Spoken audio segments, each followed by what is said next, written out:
Welcome to the Fibromyalgia Podcast. I'm Tami Stackelhouse, fibromyalgia coach, author, and founder of the International Fibromyalgia Coaching Institute. The goal of this podcast is to empower you with access to the dream team of experts and coaches I've discovered are key to living the fibro life you love. From the comfort of your own home, and maybe even your pajamas, I'll help you take back control of your life and health. To help out with fibro fog, I always include full show notes and additional resources at fibromyalgiapodcast.com.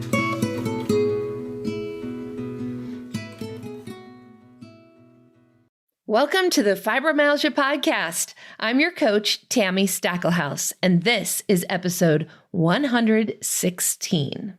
In today's episode, I'm chatting with ChronicBabe herself, Coach Jenni Grover. Jenni is a wellness coach for makers, and today we are discussing how to help you do more crafting, making, and creating. We cover everything from practical tips and tool suggestions to make crafting easier, as well as the mindset shifts that can really make a difference. Jenni and I would love to hear and see what you get back to making as a result of this episode.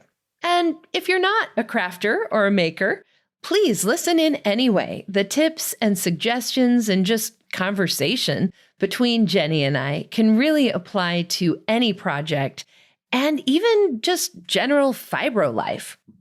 Now, you may already know Jenni, but for those of you who don't, let me introduce you to today's guest. Jenni Grover is a wellness coach for makers. She is an author, quilter, and lover of rainbows. She cares deeply about the intersection of craft and health, coaching clients' physical, mental, social, creative, and spiritual concerns. A lifelong writer, Jenni has more than 34 years of experience in print, broadcast, and online media.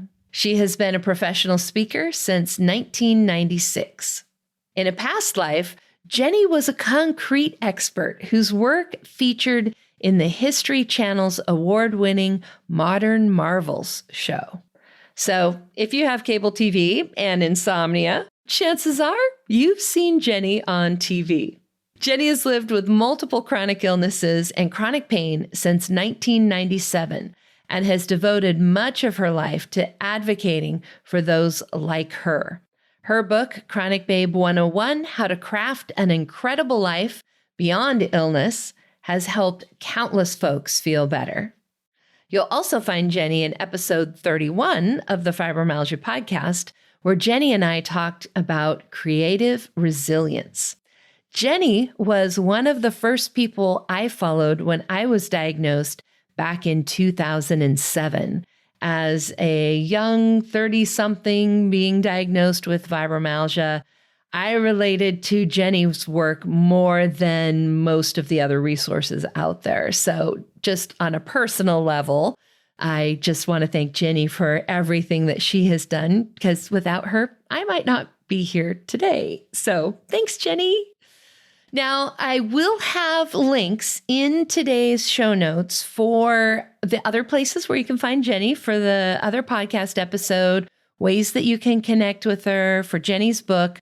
We also will have links for the other resources that Jenni mentions in my interview with her today. If you have any questions, of course, feel free to reach out, but you'll find those show notes at fibromyalgiapodcast.com/116. Here's my interview with Jenni.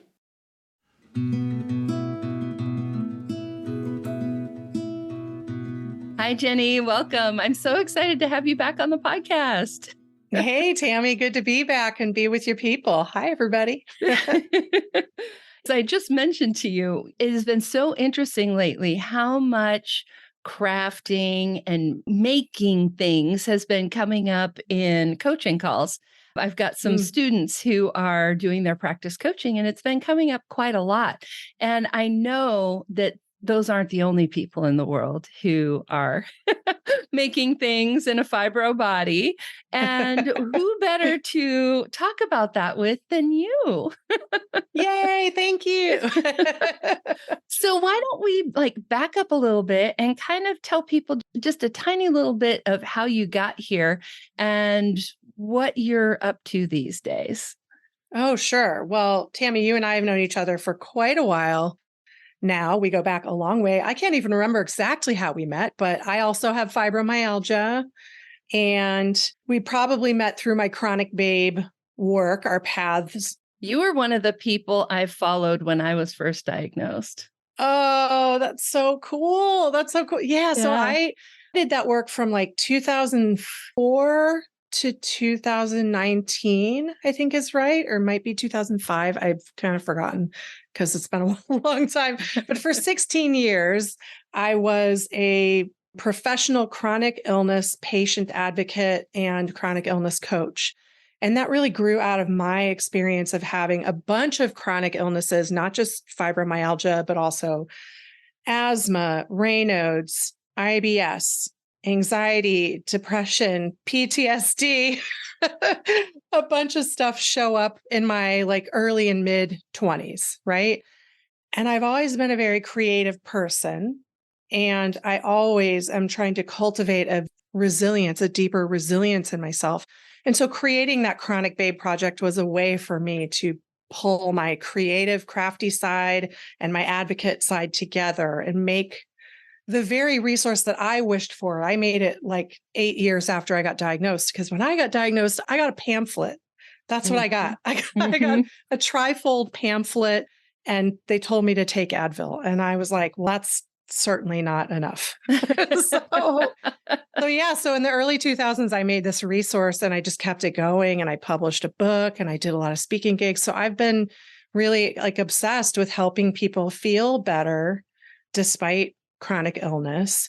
So I did that for a long time. And in 2019, I just burnt out, 16 years of being in a body with chronic illness, working on chronic illness stuff. A lot of my friends have chronic illness, as you might expect. And like at some point, some of us anyway, need a break. So I was looking for work that would still allow me to help people and to bring my creative side to the forefront. And so I went into training as first a creativity coach, and then my perspective broadened. And so I shifted to being a wellness coach, because creativity is part of wellness, but we also need to think about our physical and mental and social and spiritual wellness. So that's where I've landed for these past few years. Is I'm a wellness coach, mostly for creative people, for makers. A lot of my people have chronic pain and have chronic illness.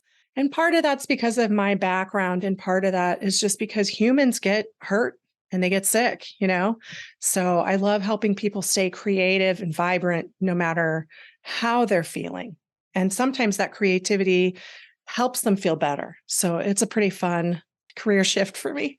Yeah, it totally makes sense to me, because creating, crafting, making is a physical thing. Like even if you're doing something like, beading or making earrings, like it still utilizes your hands and, sitting in one place potentially too long. Like it just makes sense to me that there would be a connection between our physical health and our ability to make, right? Oh, yeah, absolutely. And our mental health too, because when we feel like we have an interest or a passion that we're not pursuing, then we feel crappy. That's just not, I'll put a fine point on it. We don't feel good. And so I love making sure that people get to keep being themselves, expressing themselves through their creativity, while also taking good care of their bodies. And, I almost said luckily, unluckily, but I guess lucky for the people I work with, I have a lot of experience with that. So I can draw on that, Exactly. And, just speaking as a coach, and I know you feel this way too, there is nothing better than helping people get back to doing the things they love, right? It's my favorite thing, like, okay, I have an example of a client. She came to me. She was heading into retirement. She felt isolated. She felt like her creativity was just sapped. And within a few sessions, she was booking travel, planning a vacation with a friend. She bought this beautiful flowy dress that was more her style, because she'd been wearing clothes that were quote unquote appropriate for her work, right? That didn't fit her style. And she was making more art. again. And it just, to see that shift, I could see it in her face and the way she holds herself. It's so different. And so I want that for my people. Yeah, definitely. And chronic illness can feel like a massive taking away, right? Oh, Like yeah. Oh, yeah. your body is no longer the body you remember. Sometimes we lose relationships, jobs, and to lose this other part of you, maybe your livelihood may just be a source of joy, but yet Mhm. another thing being taken away. And so doing what we can to get that added back in, it's what makes Yeah. life worth living, you know? Oh, for sure. Well, in my own life, I've been a writer my whole life. I wrote my first novella when I was between the ages of 11 and 13. I started working as a professional journalist at the age of 16. Like, I've just always been obsessed with writing and telling people stories, and through that, helping people.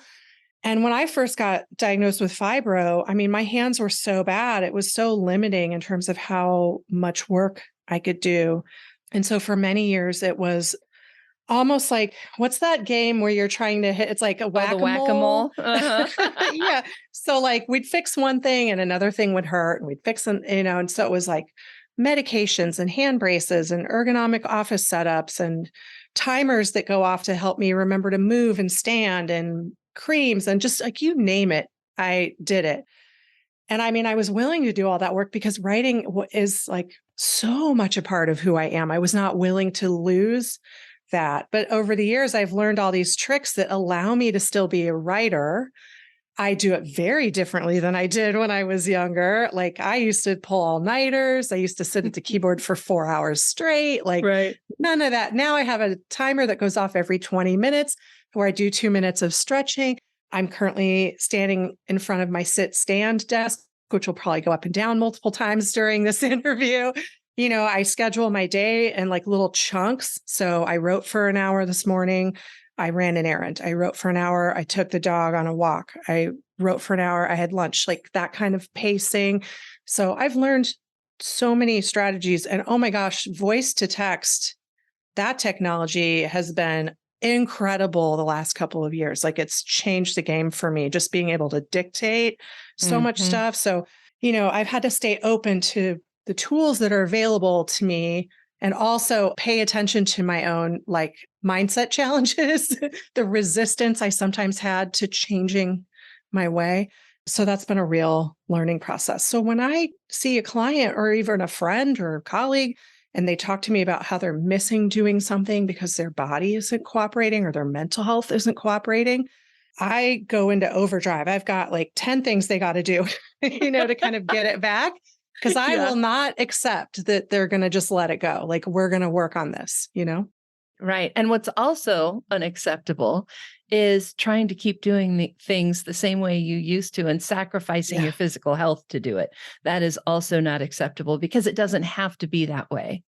Yeah, right. Well, sometimes people, because of their ignorance, and I don't mean that in a negative, just straight up, they just don't know. They don't know what's possible. So Mhm. they may not know that a sit stand desk is available. Like, they may not know, I have this desk, I press a button, it goes up and down. They may not know that's the thing. Or they may know that's the thing, but it's too expensive, and they may not realize they could use like an Amazon box to elevate their laptop and keyboard instead. Yep. There's always options that we can play with. And so much of it is about letting ourselves evolve to meet the current circumstances.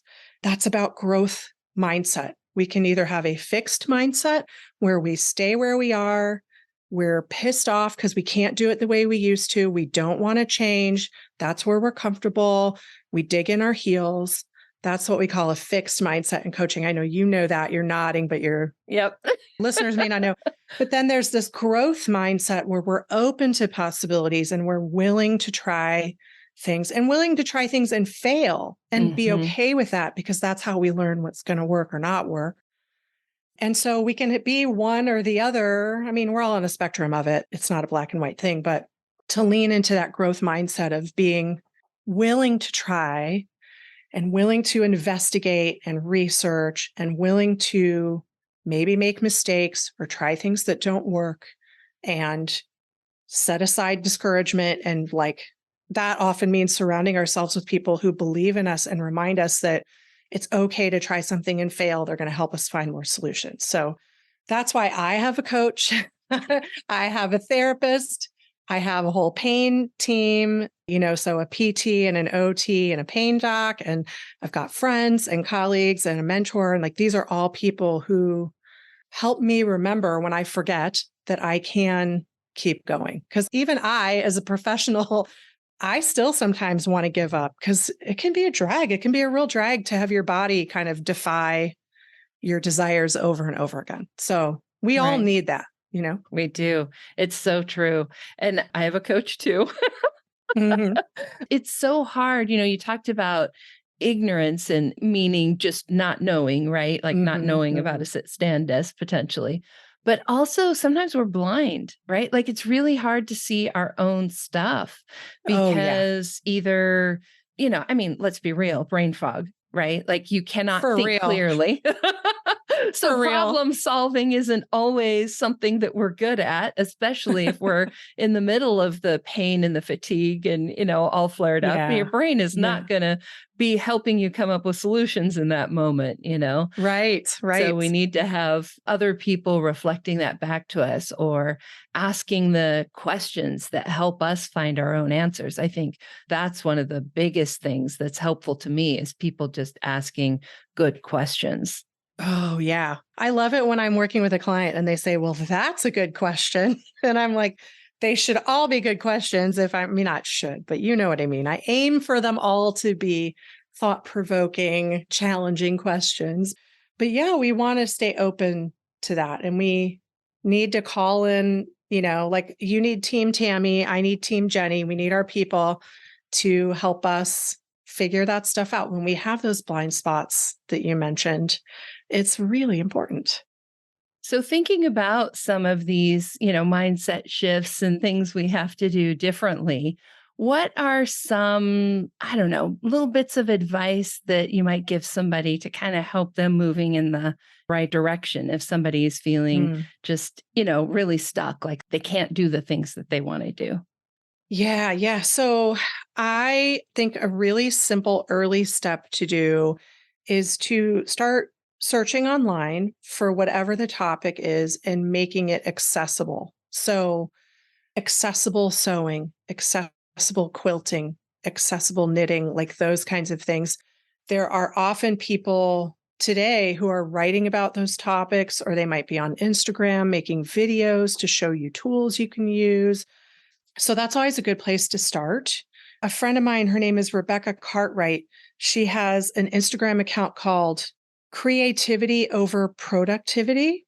I think that's right. I'm going to double check and just make sure. And Rebecca is a crafty person, and she has had all kinds of health challenges like you and I have gone through.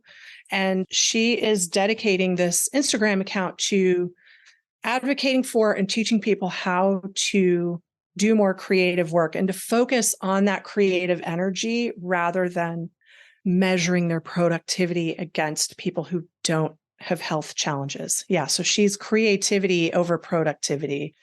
That's a thing that I see a lot too, that I always recommend people do is to try to get out of that comparisonitis trap. And that's comparing ourselves to ourselves when we're not sick. Right. you know? Yes, that's a biggie. That's a real biggie. And then it's also comparing ourselves to friends who also don't have the same limitations, and then comparing ourselves to people online. And I mean, come on, because everybody knows Instagram, Facebook, all that stuff, like everything can be edited. I mean, I'm pretty straight up real on my Instagram. Like, I don't put on makeup to do stuff. I just like do my thing. But even that, I still edit some of the videos and I Well, and move you're piles of also crap not out of doing it frame. on the day where you feel real crappy either.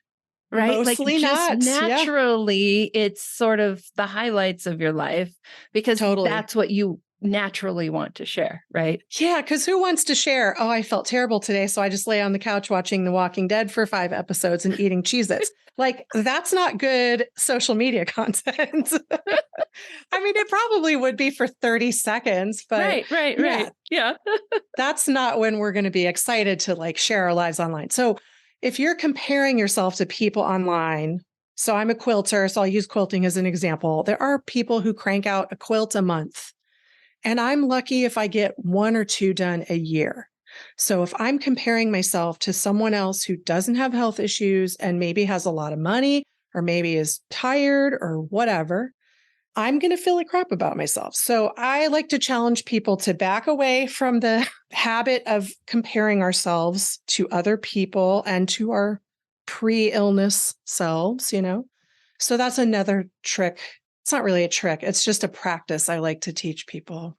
Mm-hmm. And then thinking about pacing is really essential because when we weren't sick or we didn't have other physical limitations or disability, we may have been able to work at a faster pace. I mean, I know that when I was younger, I could work an 8-hour day at a job with an hour commute on each end and then go home and write for 3 more hours and then stay up late on the phone with a friend.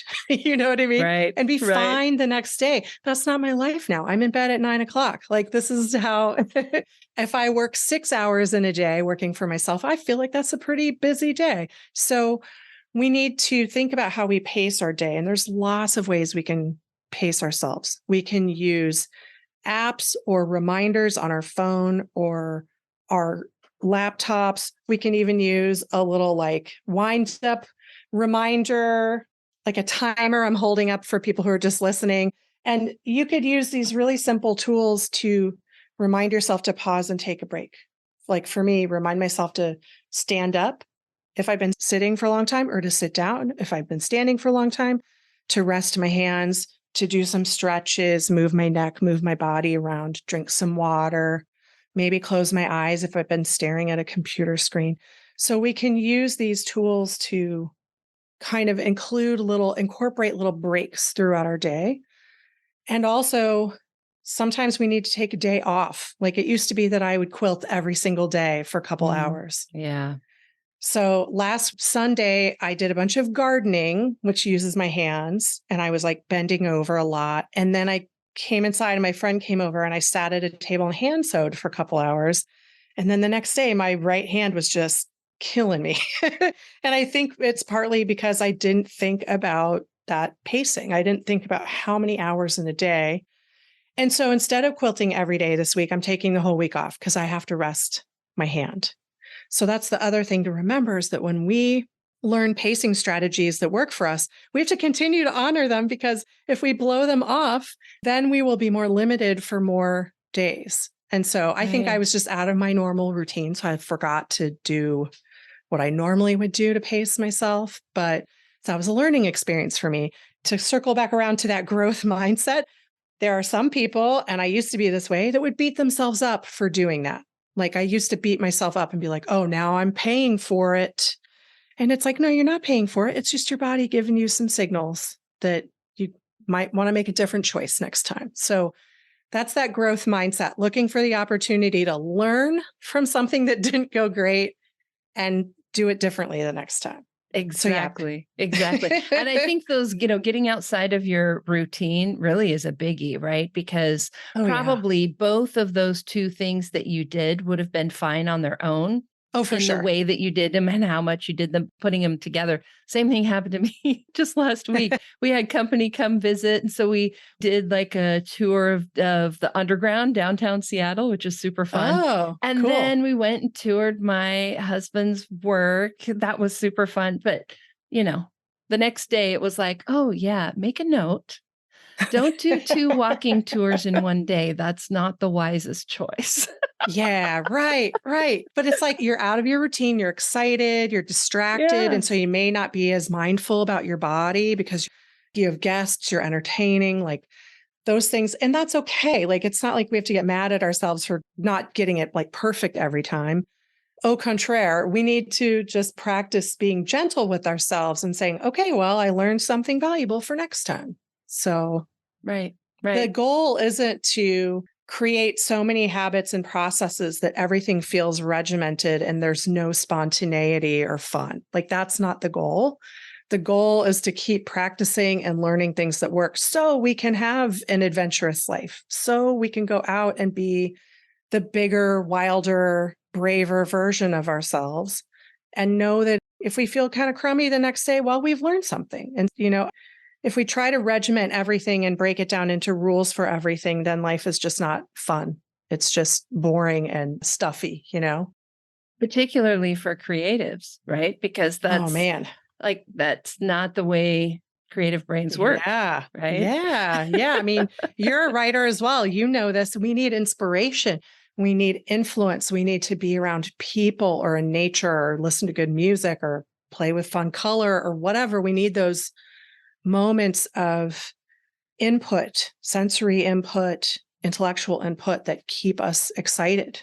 Mhm. So, and that's the other thing I would say for all my fibro babes out there. There are days when we're really low and tired and we're going to be on the couch. And there are days when we have a lot of fibro fog. And those are not necessarily days to say, well, I'm just not going to be creative today. I think those are days to say, how do I feed my creativity in a different way today? So, I have a garden. I grow fresh herbs out there. If there's a real low day, even if I'm eating a frozen dinner, I might go out and clip a couple leaves of basil, fresh basil to throw on my plate. And that's an act of creativity. I'm like making that meal a little bit better, a little bit tastier. Or I might put on a playlist that really lifts my spirit. Or I might put on the cuter pajamas instead of like Mhm. the ratty old garbage pajamas. Like we got to I find always think ways. that when I put on lip color, I'm like, well, you know what? But I'm putting some color on my lips, you know? That's right. That's right. We need to spice it up a little bit. And so even on big flare up days, we can find ways to do that, but we need to set that intention and we need to work on making it a routine so it becomes more habitual that we're just automatically doing that. Like I can easily put on earrings and I suddenly feel dressed up. I feel like a little more energized. Or we can put a slice of lemon in a glass of water and it feels a little more special than just plain old tap water. We need those little moments. So even on those big flare up days, you can still listen to music and sing along with it or doodle in your journal or whatever, even if you're still in your jammies and you're stuck on the couch. Like that doesn't have to stop you from being a creative person. Definitely, definitely. Now, there's a couple of things that you mentioned that I just kind of want to go back to. So you talked about setting a timer for work breaks. That totally is how I wrote both of my books. Oh, I cool. am a huge, huge fan of timers because, it's so easy to get sucked in. And like next thing you know, it's been 4 hours and you haven't moved, gone to the bathroom, had a drink of water. Uh huh. So I am a huge, Yeah. huge fan of that. And the other thing I just wanted to mention is with pacing is we need to look at the bigger picture. I think sometimes the focus gets a little too narrow on pacing. Yeah. And I think in terms of like my whole week.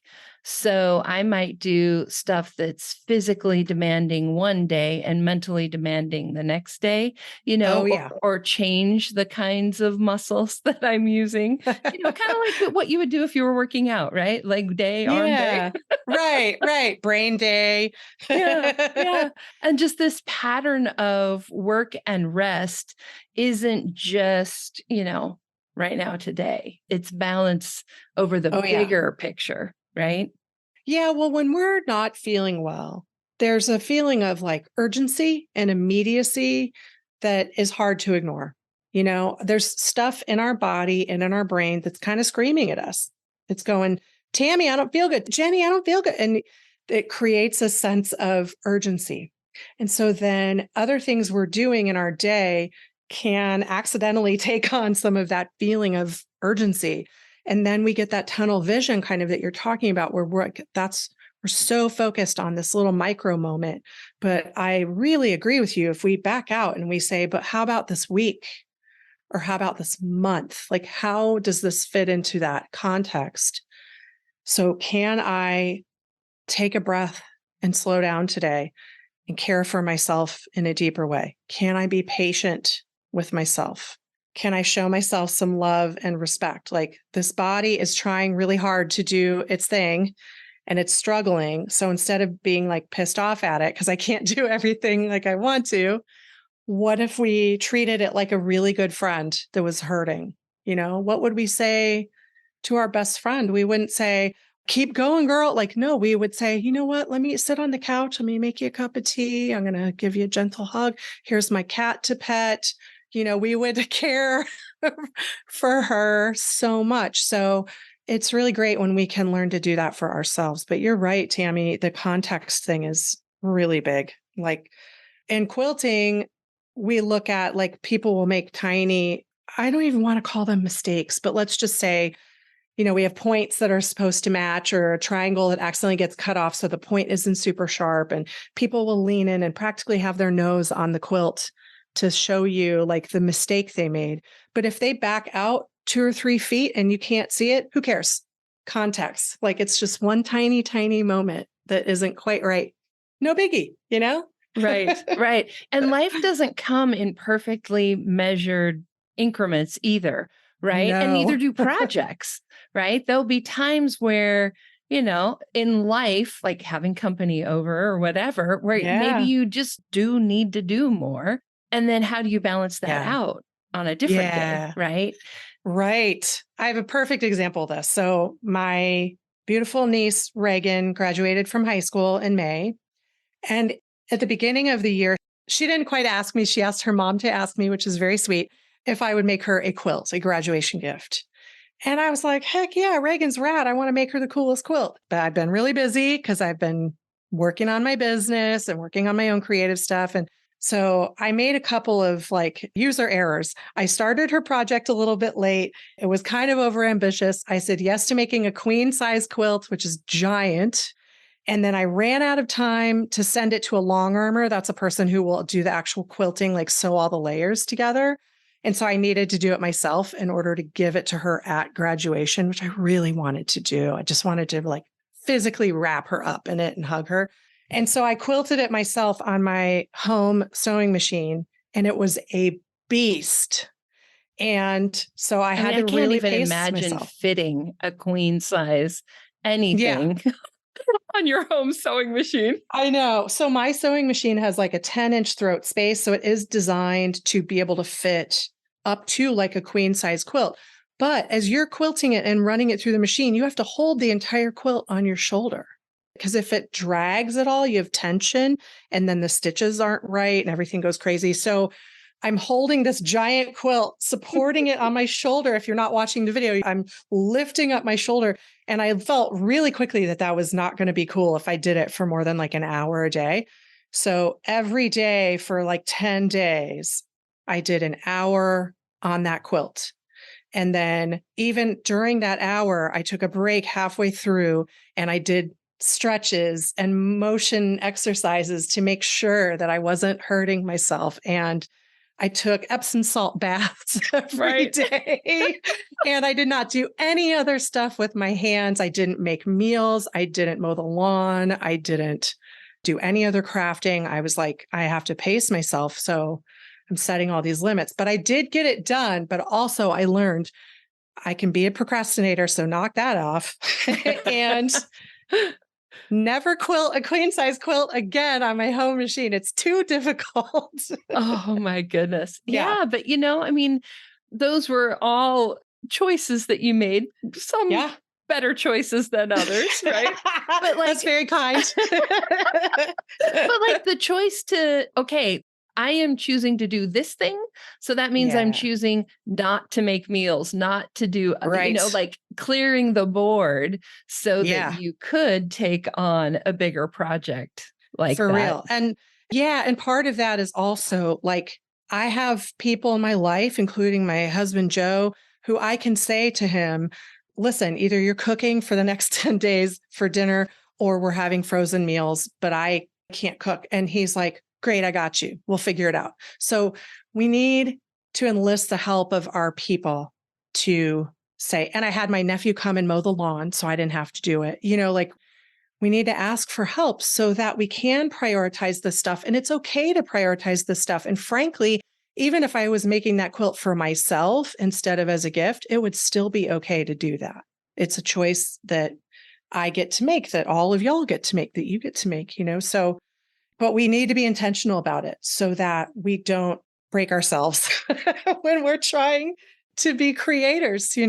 Yeah. And that it's equally okay to say, you know what, I really wanted to give this to her at graduation, Yeah. but I'm choosing not to, right? There's such an Totally. empowering thing when you consciously make the choice versus letting something happen to you, right?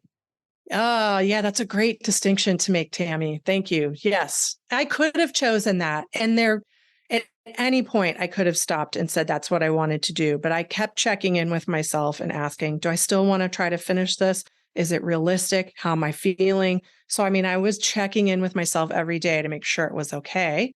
But yeah, you're right. Absolutely, it would have been okay. She wouldn't have been upset. She still would have loved the gift if I brought it to her 2 months later or whatever. It would have been fine. But you're right, empowering ourselves to make that choice so that we don't feel like it's happening to us. I'm really glad you made that distinction because that's a thing that I remember from those early years after my diagnosis of just feeling like my whole body just slumped as I remembered this, like feeling so put upon, like feeling like everything was just weighing down on me and everything was happening to me. And there's such a big distinction. I think I've been doing this for so long, I might have forgotten how big that was. So thanks for making that Mhm. distinction. Yeah. Yeah. It is, I look exactly the same on the outside, right? Like the decisions might be exactly the same, that the actions Yeah. that you're taking, but just the empowering fact of having made that as a conscious choice, right? Yeah. That's so powerful. Yeah. And I'm also just for people who aren't watching the video, I just moved my desk down to take care of my body too. So now I'm sitting instead of standing. so, and I did that because I had a little timer set to remind me. So there's pacing in action. Y'all just saw it right there. Right? Yeah, people watching the video are like, "Wow, she got short or something. What happened?" But that's just such a perfect example right there, And Yeah. being conscious, being aware, I think a real practical mindfulness, right? Of just being Mhm. mindful of what your body is telling you and how different things Yeah. affect you. Yeah, we don't really live in a culture that promotes a lot of mindfulness. I mean, we live in a very like fast-paced, fast food, intense media barrage environment, culture in the West anyway, in America. It would really do us all a lot of good, I think, if we paused more just to take a breath or two and just do like a 30-second body scan and say, like, how are my feet doing? How are my knees doing? Mhm. How my butt doing? I was like, just take a little inventory and ask yourself, what do I need right now? So that's a good question for people at any moment to just pause and take a breath and just say, what do I need right now? And then listen to what the answer is and honor it. Like sometimes we say, oh, I need a break, but I'm going to keep going. No, no, no, no, no. If you hear I need a break, you pause, you walk away, you take a break. Right. Or we think, oh, that's silly, right? Asking that question, what Oh, do I need right now? yeah. And I need a Yeah. snack. Right? Well, sometimes you really do. Yeah, that thing of people thinking that's silly. I mean, I feel like easily half or more of the coaching sessions I have with people every week, someone says, "Oh, this is dumb," or "This is silly," but and then they name a need. And it's like, it's not dumb or silly. That's just a need. And you may think it's dumb or silly because you've heard someone else say that, or you've heard someone else discount their own needs, or someone's criticized you for having needs or desires. And so I think anytime we pause and listen to what do we need, and I guess I should say the second part is what do I want right now? Yes. Sometimes what do I need and what do I want are in conflict, right? So we got to try to pick the healthier choice. But yeah, what do I want right now? That was a great question to think about. Reagan's quilt. What do I want right now? Do I want to keep working on this or do I want to pause? Those are good questions to ask ourselves. And then we really need to listen to the answer and honor it and not blow it off because no one knows better than us what we need or what we want. And no one can really tell us what's okay to need or want. That's our choice, you know? That's That's right. our And life. that's another place where we got to watch out for that comparison thing, Oof, right? yeah. Because maybe this person over here can do a quilt a month and not need Mm-hmm. all of these things, but Mm-hmm. maybe you do, like don't compare your needs either. Yeah, I think that's right. That's so right. It's funny. I mentioned my friend was over on Sunday sewing, my best friend.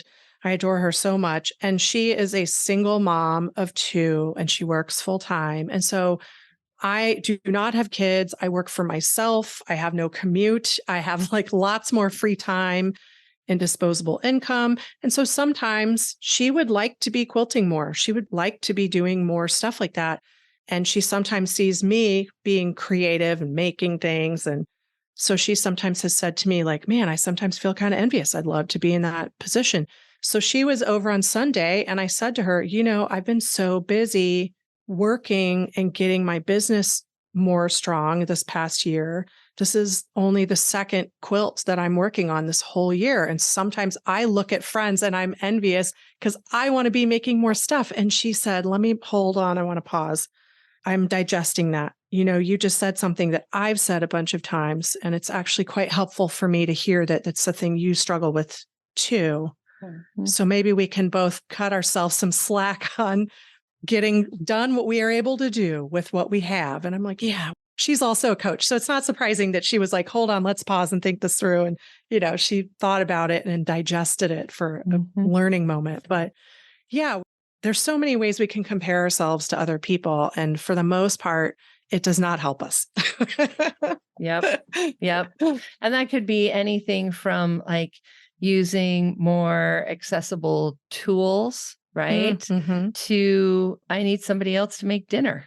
Right. Like that trade-off, or, in order for me to do these things that I want to do, I need somebody else to clean my house, Yeah, right. or whatever, like those, I don't know, the ways that we need to adapt our lives and not Yeah. feeling bad because we can't do everything.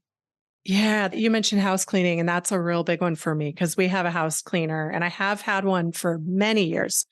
And I have had friends say to me, oh man, with all that money you spend on a house cleaner, I mean, you could buy so much fabric. You could do so many things, whatever, Right, right. And I'm like, yeah, cool. But if I don't have her clean the house, then if I clean the house, then I have multiple flare up days a month and I can't do anything on those days besides like the bare minimum.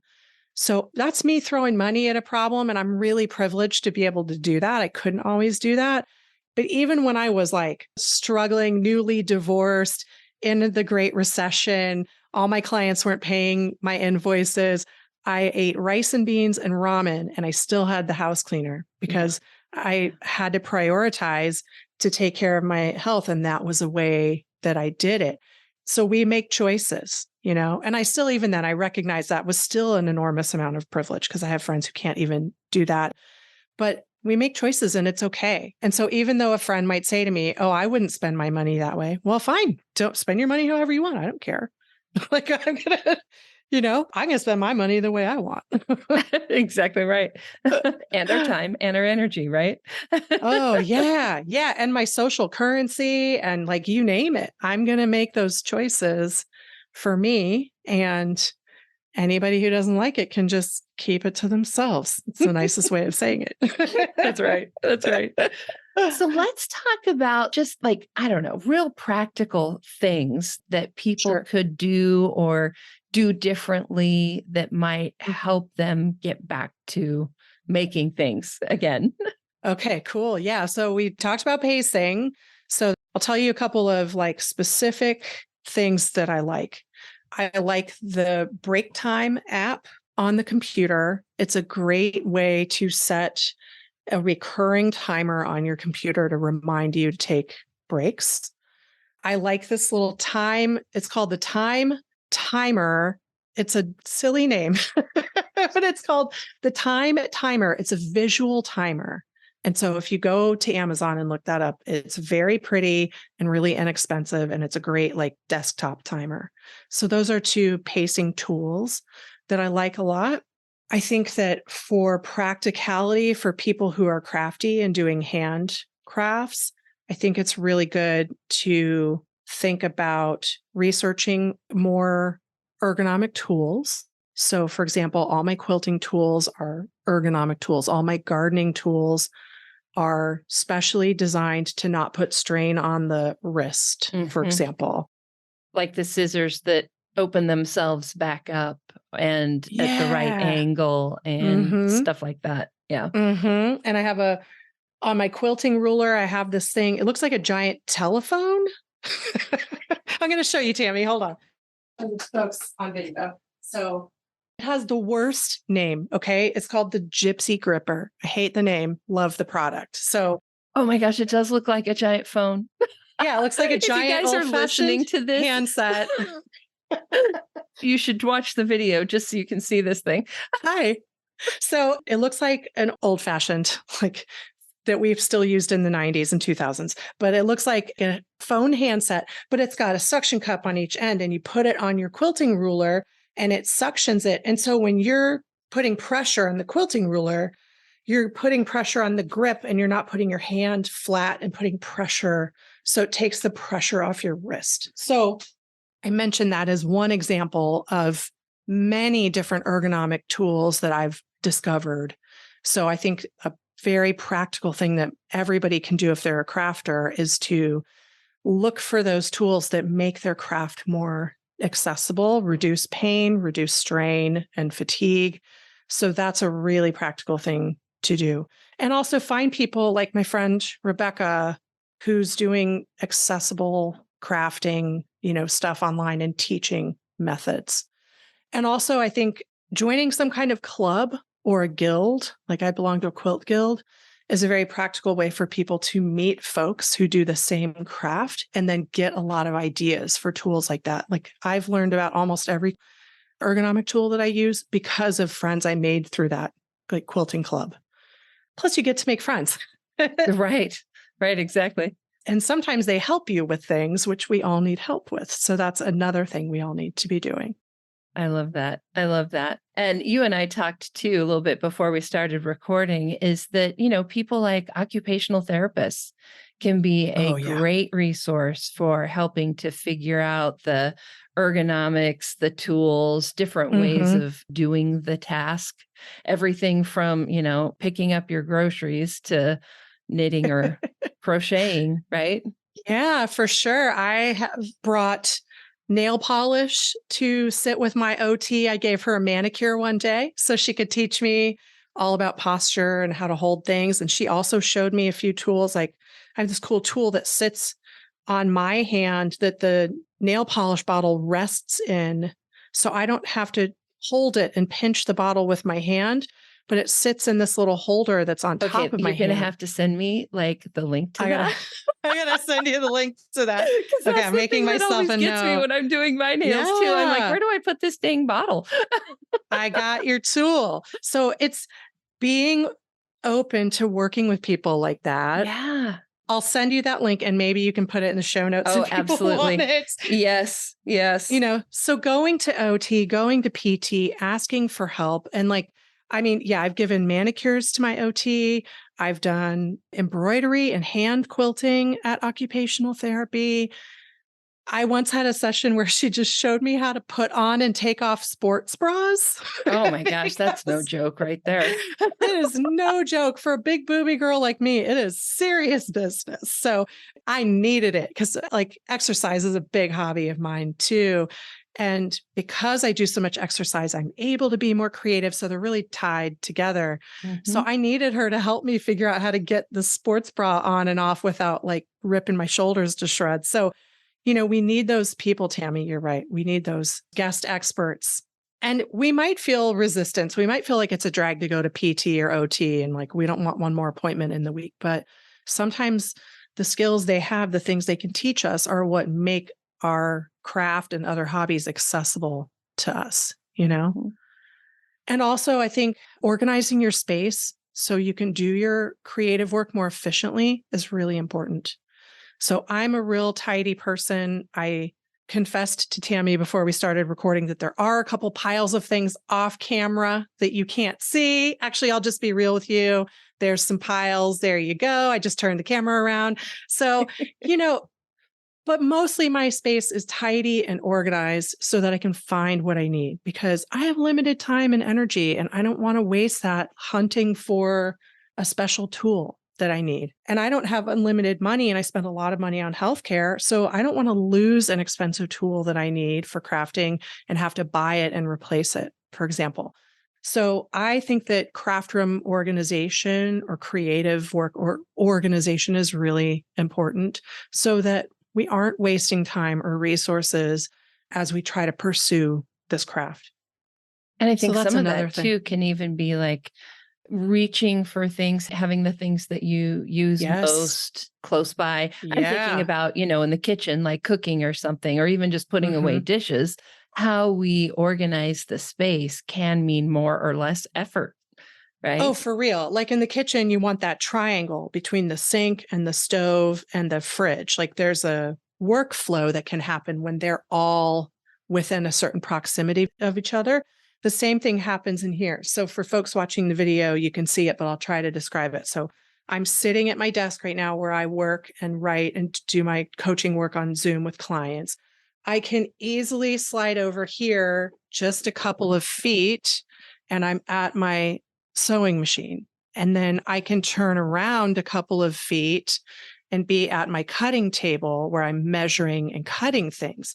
Now, some people that I know in quilting, they would put their ironing board on their other side. So they're basically also kind of in a triangle. Mm-hmm. But I want to get up and move because it's not good for me to sit still. And so I actually have my iron about 7 feet over. So I need to get up and iron. And that helps my body so much. So friends come over and they look at my studio and they say, I don't understand why your studio is all set up like I would have it, except your iron is many feet away. And I'm like, that's because it's better to move our bodies. So I don't want to sit nonstop all day if I'm going to be in here sewing for a few hours. I need to remember that I need to get up and move. So to your point, we're thinking about how we reach for things and move toward things, not just so that everything is in one place so we don't ever get up, but also thinking about how do I challenge myself to get up and move, because that also helps me. And then I have tricks like when I'm using the standing desk or if I'm standing at my cutting table or my ironing board for a long time, I have an anti-fatigue mat that I stand on, Yep. I have a special iron that has little feet in it that can come out. So I don't have to tilt my iron up and set it on its back on the ironing board. When I set it on the ironing board, these little feet pop out. And so it pops out so it's not burning a hole through the ironing board, but it's always in that horizontal position. So I'm not tilting my wrist up and down hundreds of times a day during sewing sessions, So some of it is throwing money at the problem. Hey, there's nothing wrong with that. I mean, sometimes that's what we got to do. Yeah. The iron I have right now, a friend gave me because she didn't want it anymore. So that was free. So it's like, that's where it comes back to community and being with other people and connecting, because then they help us too, Mm-hmm. So I'm trying to look around my studio and think of, the other thing I want to talk about is lighting. So, oh gosh, yes. When we are already tired and already sore, we don't need to add eye strain onto everything else. And some super bright lights can cause, Yes. headaches and flare-ups. So sometimes it's tricky to find that sweet spot.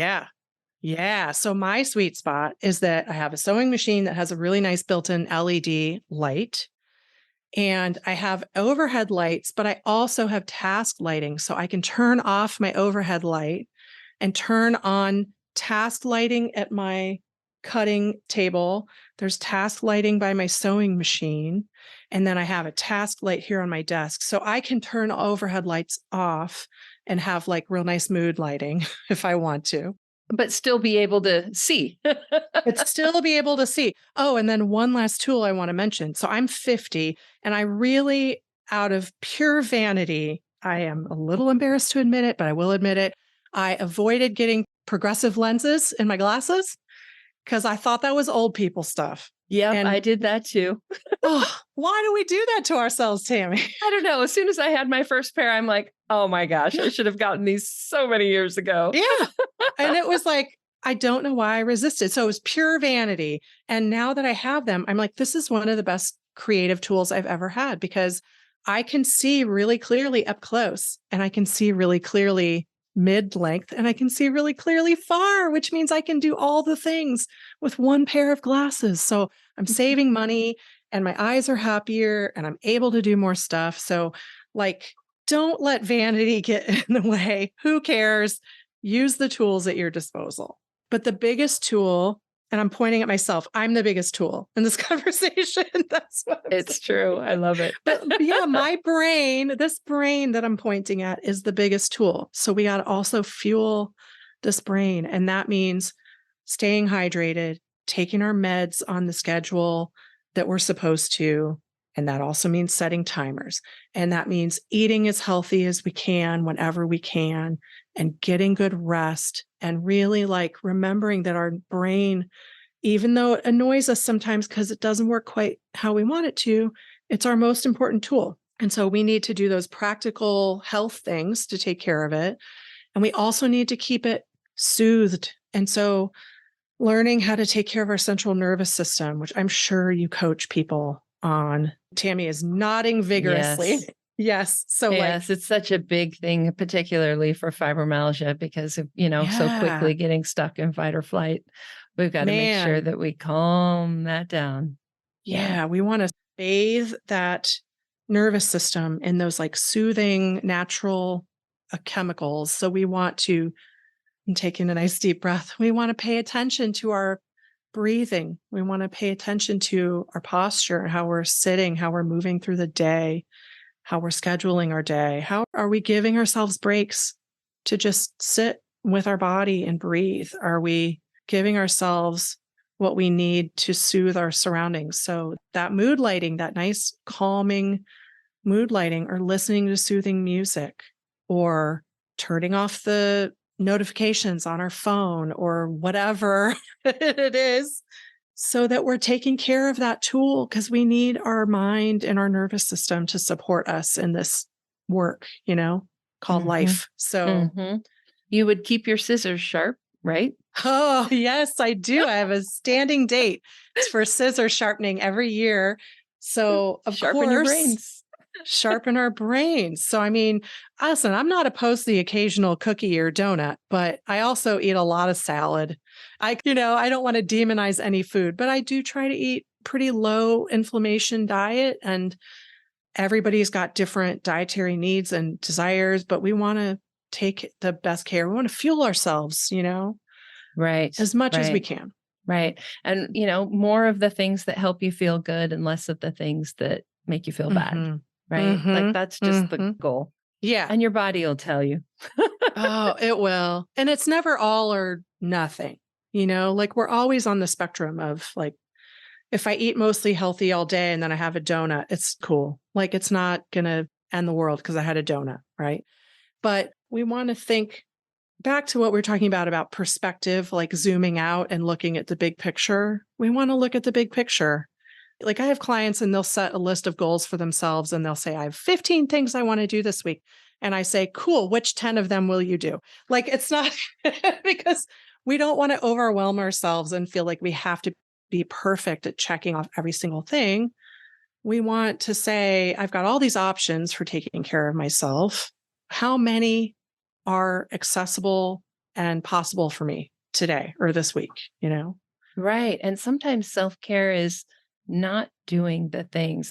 I've had several students lately that realized that, part of their self-care was to actually loosen up on their dietary restrictions. Yes. Oh my gosh. I'm so glad you said that. I had a similar experience the last few weeks because I took up running, which is wild to me because I was a runner in my high school and early 20s, and then fibro showed up and I didn't run. And then recently I've been feeling so good the last couple of years that I decided to try it again. So I got pretty good, was able to run almost a 5K distance. And then I had an overuse injury in my hamstrings. So I had to take time off for physical therapy for months. And then I started to get better and I started to run again. And then I started having some pelvic floor challenges and I had to go for pelvic floor physical therapy. And so then I did that for a while and then that got better. And then I started to have problems with my calves and my physical therapist said, okay, let's get working on this. And I said, no, I'm going to stop. I'm just going to take a break. I need a break for a few weeks. Like I've been working since November. We're talking right now, it's August. That's almost a year of like being in some kind of physical therapy. I need a break. I need a rest. So I'm pausing running. I'm pausing physical therapy. I'm still exercising, but I just needed a break. And that's okay. Like we don't have to be self-improvement robots that just do it every day till the end of time. Oh gosh, even just thinking that makes me exhausted. Right? Ah, gosh. Yeah. No, sometimes we got to take a break. So I'm dog sitting for my friends for, 10 days ish.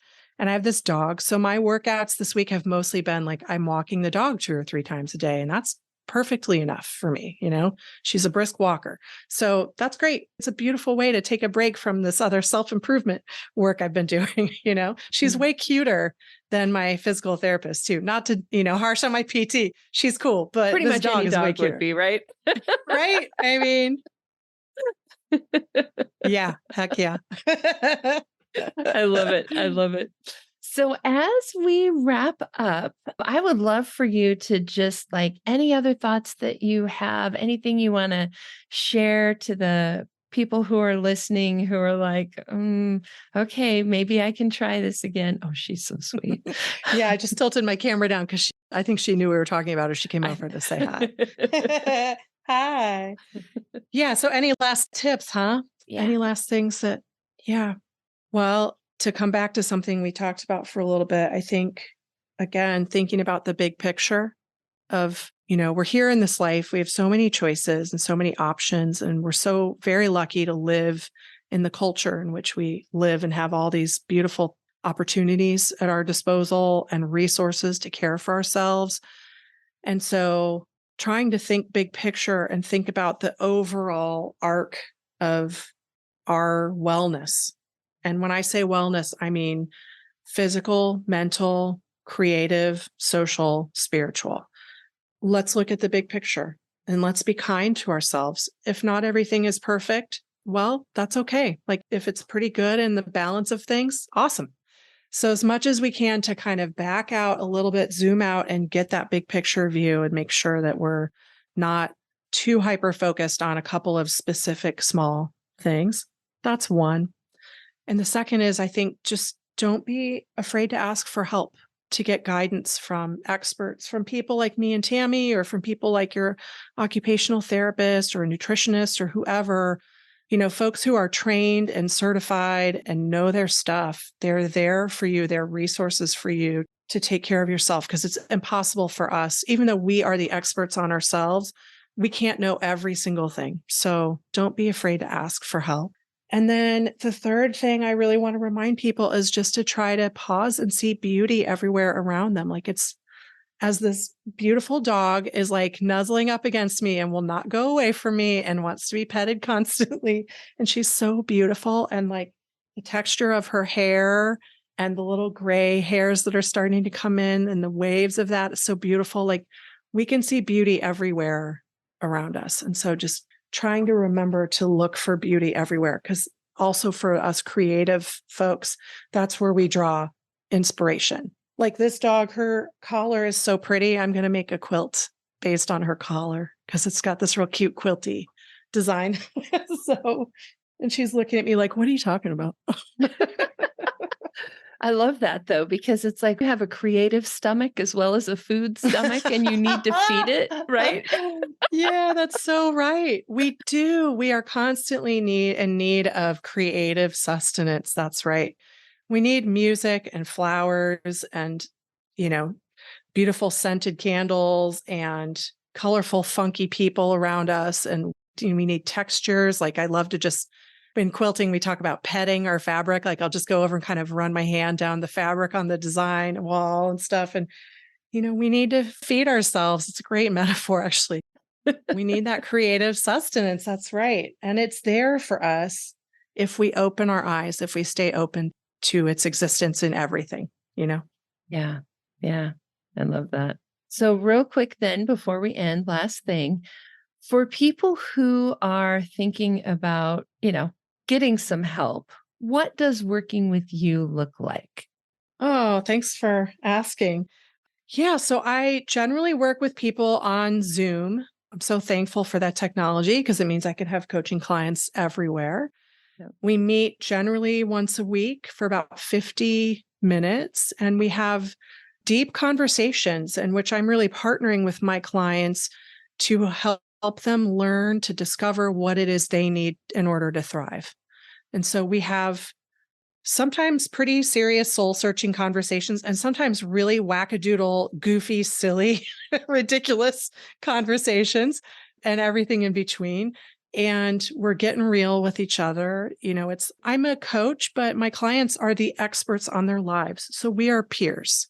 So we are on a level, and I just happen to be trained to help them do more investigation. And so my clients generally work with me for 12 weeks or more to really investigate and set goals. And I help guide them in meeting those goals and offer gentle accountability. And, for the most part, people have fun with the process. It can be challenging, it can be emotional, but it can be so fulfilling.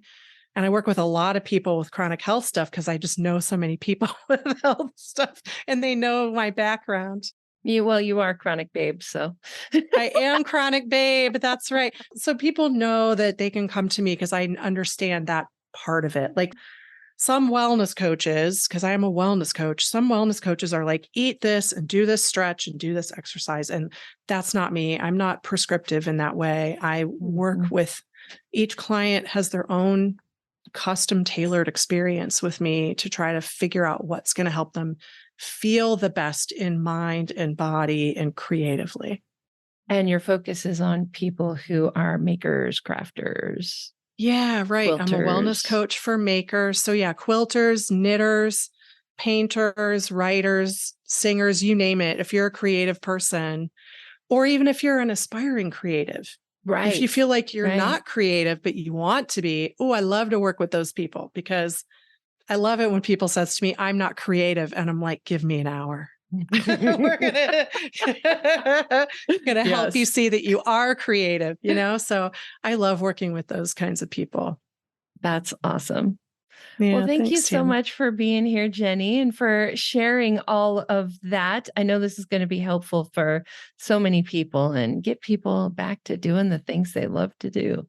Oh, I love it. Thank you, Tammy. It's always a great experience to be on your show and to talk with your people who are really my people too, my fibro people, my chronic babes. So it's always a pleasure, and just look forward to hearing from folks if you have questions or want resources. If you want to know what that nail polish holder thing is, send me a message. I'll tell you. I'll send it to you, Tammy, after we're done. Yes, we will definitely put that in today's show notes. So for you listening, it's going to be fibromyalgiapodcast.com/116.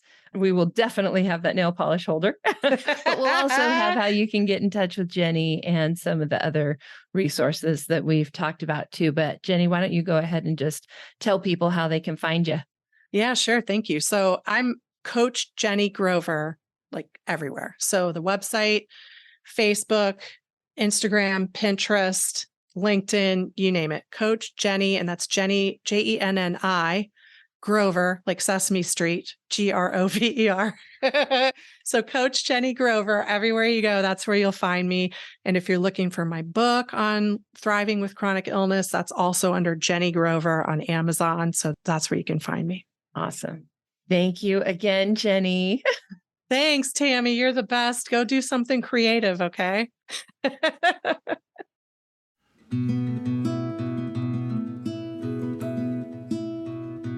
And that wraps up my interview with Coach Jenni Grover. As I mentioned at the beginning, we will have links to all of the tools and resources mentioned today in our show notes. Go to fibromyalgiapodcast.com/116. And I have to tell you, as soon as Jenni and I stopped recording, I went and bought that nail polish holder Jenni was telling us about. It's such a good example of why we need each other, why we need community, and how we can learn good tips and new tools from other people. Someone may have already figured out a solution to the problem that you're facing. And by sharing together, we can help each other learn, and grow. If you are a maker who is looking for help, I suggest that you reach out to Coach Jenni. She is awesome at what she does. And if you're looking for help with your fibromyalgia more specifically, then we will also have a link in today's show notes where you can connect to a certified fibromyalgia coach. Now, I've got this week's listener shout out for you. This was a message I received on Facebook from Lori Ann. She said, "Hi, Tami. I was diagnosed with fibromyalgia over 20 years ago. I've been following your podcast and appreciate the knowledge that you share. I'm wondering if you have an episode on hyperbaric oxygen therapy and what your opinion is. Thanks for all you do to advocate." And thanks so much, Lorianne. That is a fantastic question. There has been some phenomenal research on hyperbaric oxygen therapy, specifically for fibromyalgia. Now, we already had today's episode, so I will definitely have to table this, but I will be planning an episode. I've got some friends who really know a lot about this, and I will work on getting them scheduled so that we can answer all of your questions when it comes to hyperbaric oxygen therapy. But in a quick answer, try it. It can be really, really helpful. And stay tuned for a future episode coming hopefully in the next few episodes. Thanks again, and we'll see you back here next time.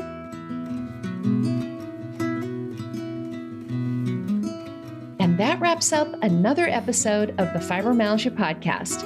I'm your coach, Tami Stackelhaus. For daily doses of hope, inspiration, and practical advice, come hang out with me on Facebook. Visit facebook.com/fibrocoach to find my personal coaching page and connect with me directly. To find the show notes, additional resources, or to schedule a consultation with me or one of my coaches, visit fibromyalgiapodcast.com.